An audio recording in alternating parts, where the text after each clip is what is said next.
Welcome back to season 4 of Connecting with Purpose, where we're putting founders first, telling the stories of the humans behind the business. From magic moments to purpose, looking back on their entrepreneurial roller coaster to the possibilities ahead.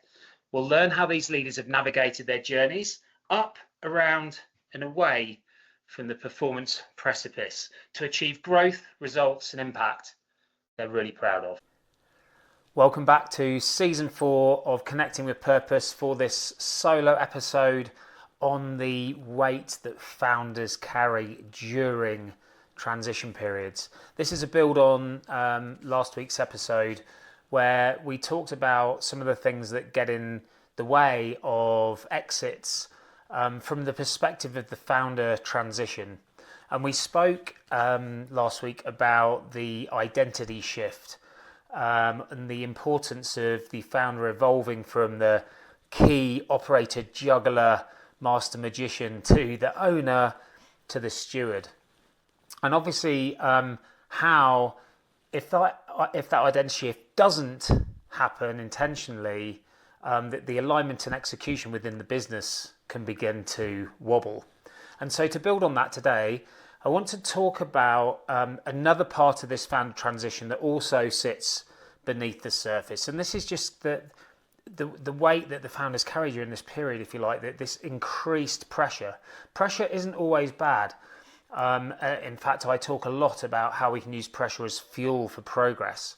But pressure, when it's not processed in the right way, can inhibit transitions. And so the transition phase is obviously absolutely key because it's one of those most demanding periods of a founder's journey, and that pressure can really add up. And so instead of internalizing it, we need to be intentional about how we're processing it. And so one of the other things that's interesting about this is it may not be that the business is struggling. The business might actually be doing very well. Growth could be strong. The leadership team is very well developed. Maybe hopefully has a deep bench of knowledge, expertise, capabilities, alignment, etc. And the value in the business increasing. So all of that is great, and that success creates options, new possibilities. And if as a founder you're anything like me, it's often new possibilities that keep me up at night more than it is the sort of the stressful challenges.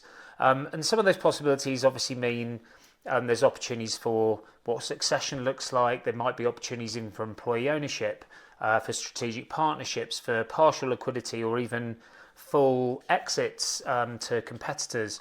All of these are possibilities, and they all might be exciting, but they introduce another layer of pressure for the founder to obviously process. And so that requires more of the founder's energy and attention. And so if you think about what's happening simultaneously during this sort of transition window from the perspective of the founder, you've got all of the elements you need to maintain the business, the operating cadence, the performance, the results, the growth, etc. You're still responsible for that performance. The business has got to continue to grow. The customers have got to continue to be served. We need to keep everybody aligned and focused on the things that matter most for the daily business performance. And on top of that, there's this whole new layer of navigating what transition means. Now, this can be conversations that often at early stages are confidential. They're certainly pretty complex, and they may be very emotionally charged.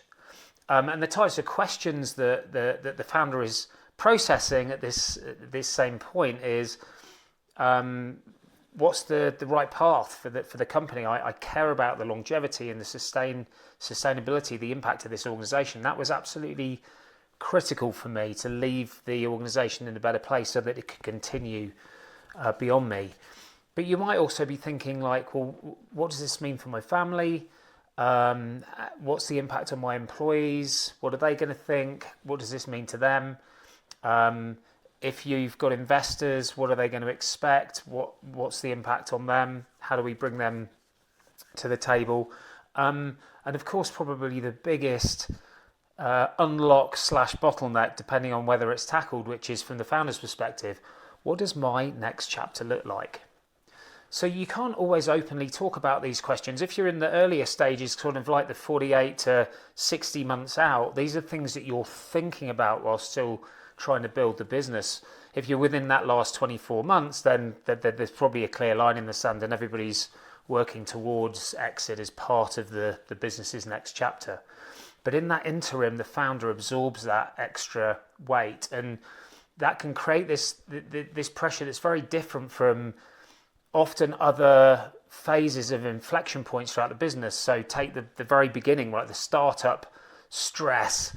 My goodness, that was crazy. But it's like, that's at least really visible and operational, and like any board members are completely kind of focused on it. There's usually a singular focus on some phase of the cycle around product market fit.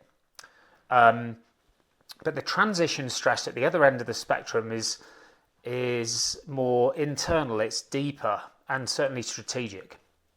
And it requires, in one word, intentionality from the founder in managing their capacity, because otherwise you're going to notice probably two key challenges. There'll be more, but the first one is you just decision fatigue, like the fog, just your mind just becomes so full up, it's hard to process and focus on the things that matter most. And the second thing related to that is you start kind of reacting to things as opposed to intentionally designing, kind of guiding and pulling things forward. And so that's where these transitions can become reactive, and ultimately, if not tackled, the founder can become the bottleneck to this phase of transition, as opposed to the person that's really very intentionally pulling it forward. And so when I'm acting as a performance partner to founders, one of the key roles I play through this transition process is helping them protect their capacity. And as I've mentioned before, like, capacity isn't just about time. Time often comes up as a big challenge for people, but it's so much more than time. It's energy. It's about energy, clarity, and decision quality. Energy, clarity, and decision quality, three huge things for any leader's capacity, and especially for founders in these situations. So being really intentional about what contributions are energizing them versus draining them, what contributions should they be making versus empowering to others. How clear are they about the future possibilities and the alignment of current priorities? And what decisions am I, as the founder, taking versus am I delegating out? Because if the founder's carrying the full emotional and strategic load on top of driving the business performance forward on a daily basis, their leadership presence just becomes really diluted in one way or another. They're either going to become more withdrawn or go the other direction and become more controlling, perhaps kind of a bit all over the place and distracted. It dilutes their energy, it dilutes their focus, it dilutes their impact on the leadership team, the people they liaise with, like the stakeholders they liaise with on a regular basis, and that has a sort of a ripple effect. And so even if the actual transition, like the actual exit date, hasn't been announced, it's key for the founder to have this support team in place to protect their capacity during the transition period. It's not a luxury. The founder should be like, oh yeah, that would be a nice thing to have.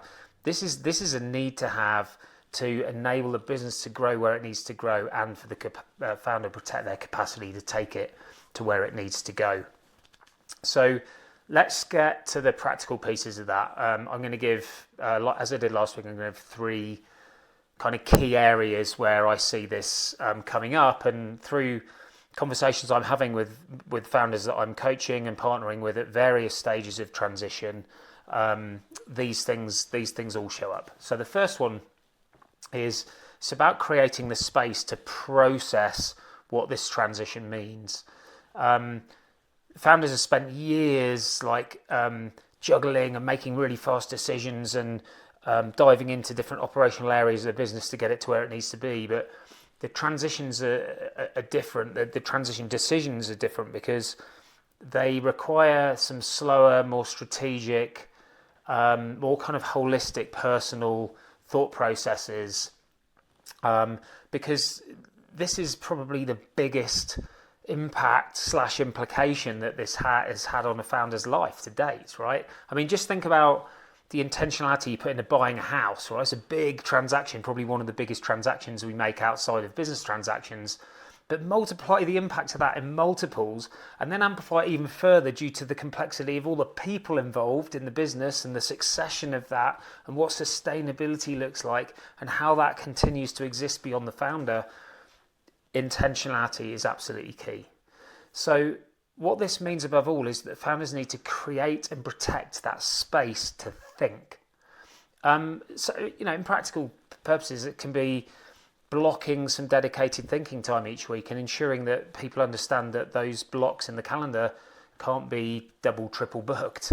It can be having confidential conversations with advisors and coaches like myself that are there to support them through the process. It can even just be structured reflection around journaling and thinking around, well, what could this next chapter look like and what would I be excited about? Really starting to think through those sorts of things. And certainly this coaching work that I do, it creates this dedicated space for us to have these really deep conversations so that the founders can really start to drive the deal dynamics forward in a way that's meaningful to them and fits within the bigger context of their sort of whole self, whole life, if you like. Second thing is separating but aligning the transition work from the daily operational rhythm that I've talked about in the business. And this is pretty key because in the transition conversations themselves, if they start to just bleed into everyday operations, they can be blurred and kind of create some insecurity, instability, because people may not quite understand how these things fit. And instead, what you want to do is keep the leadership team focused and everyone else, obviously it cascades from there, but focused on the continued business performance, aligning their energy, aligning their contributions, focusing on the things that matter most, protecting the operational cadence, those rhythms, the rituals, the routines, the things that drive the business performance forward, because that's the foundation upon which any kind of transition has to be built, of course. So the company has to continue executing with clear priorities and that kind of performance engine continuing to go. That's key. On top of that, if you identify the specific areas of the transition and then align them to different areas of the business, you can pull the business forward and amplify the performance in some of those areas and minimize any disruption.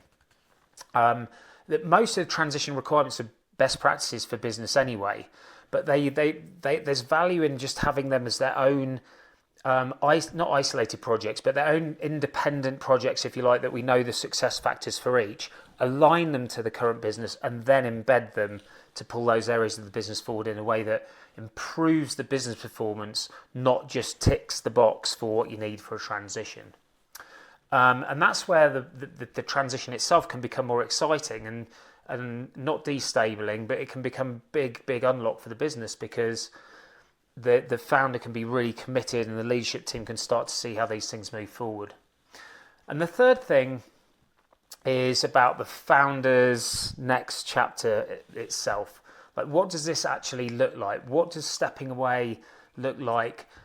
Because if the transition feels like a loss, there's going to be some form of hesitation there. We want the founder to be excited about what's ahead. So they're designing their next chapter to step towards that pulls the business forward and expands the opportunities for the business. It becomes this kind of magnet for the founder of who they want to become because they're excited about how they're leaving the business. And so then they can from there start to think about, well, what does this mean for my contributions to the business? And that could be, well, not just to the business, but to the business and beyond. Like, that could be stewardship within the business, taking on a board role or something. It could be some sort of exciting new ventures. It could be some form of investing with funds that come out of the exit. It could be mentoring the next generation leaders, whether within or outside of the business. Ultimately, it should be something that ignites the impact they want to have in different areas of their lives. And that's where That's where purpose plays a key piece, as I discussed in the previous episode. Because if this next chapter is really chosen deliberately by the founder, it becomes a pull, a magnet for their best future self, and it's an exciting incentive for them to leave the current business in its best possible place. Because without that clarity and that pull, there's going to be this sort of hesitation and headwinds that it may not be really easy to see, but they're going to be there. They're going to impede both the value and the experience of the exit for all of the key stakeholders. So the key with that founder transition is really to understand that it's not about stepping away. It's about evolving contributions intentionally over time that enables the business to get to a better place and the founder to move forward to the person they want to become and the way they want to live beyond the business.